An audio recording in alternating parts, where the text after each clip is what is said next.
চট্টগ্রাম বন্দরের অকশন শেডে আগুন লেগেছে, নিয়ন্ত্রণে কাজ করছে ফায়ার সার্ভিসের 3টি ইউনিট। এই মুহূর্তে সেখানে আছেন সহকর্মী ফেরদৌস লিপি, যাচ্ছি তার কাছে। লিপি,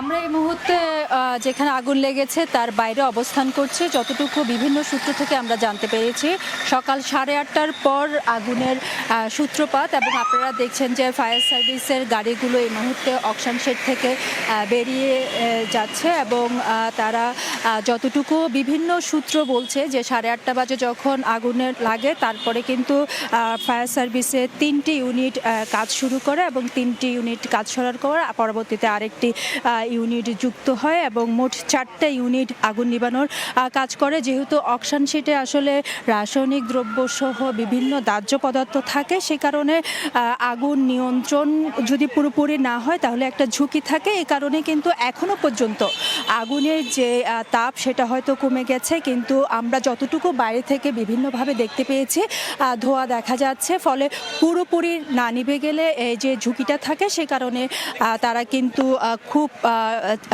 একদম সর্বোচ্চভাবে চেষ্টা করছে যেন আগুন যেন নির্বাপন হয়ে যায়, সে চেষ্টা করছে। তবে যতটুকু আমরা তথ্য পেয়েছি, বন্দর এবং সংশ্লিষ্ট যে ঊর্ধ্বতন কর্মকর্তা, নিরাপত্তা বিভাগের প্রধান সহ অনেকে কিন্তু অকশন শেডের ভেতরে অবস্থান করছে এবং তারা তদারকি করছেন। এবং যেহেতু আমাদেরকে এখনো পর্যন্ত ভেতরে প্রবেশ করতে দেওয়া হয়নি, সে কারণে আসলে আমরা আগুনের কি অবস্থা সেটা পুরোপুরি বলতে পারবো না। তবে আমরা যতটুকু শুনতে পেরেছি যে যখন সকাল 8:30 বাজে আগুন লাগে অকশন শেডে, তারপরে আসলে নিয়ন্ত্রণের জন্য প্রায় 3টি ইউনিট চলে আসে ফায়ার সার্ভিসের দ্রুত গতিতে, এবং তারপর আরও একটি ইউনিট, এবং মোট 4টি ইউনিট এখনো পর্যন্ত কাজ করছে। এবং যেটা বলছিলাম যে নিলামের এই যে শেডটা, এখানে আসলে সাধারণত বন্দর থেকে আমদানি করা যেসব পণ্য দীর্ঘ সময় সরবরাহ নেয় না, সে ধরনের পণ্যগুলো রাখা হয়, এবং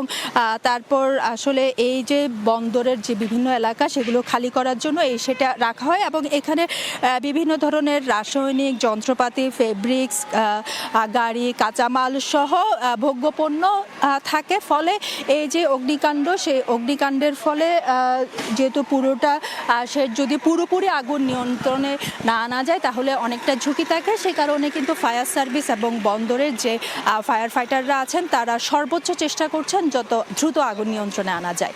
তো এই ছিল আমার কাছে চট্টগ্রামের কাস্টম অকশন শেডে যে আগুন লাগার ঘটনা তার সর্বশেষ। চট্টগ্রাম বন্দর থেকে সরাসরি যুক্ত হয়েছিলেন সহকর্মী ফেরদৌস লিপি।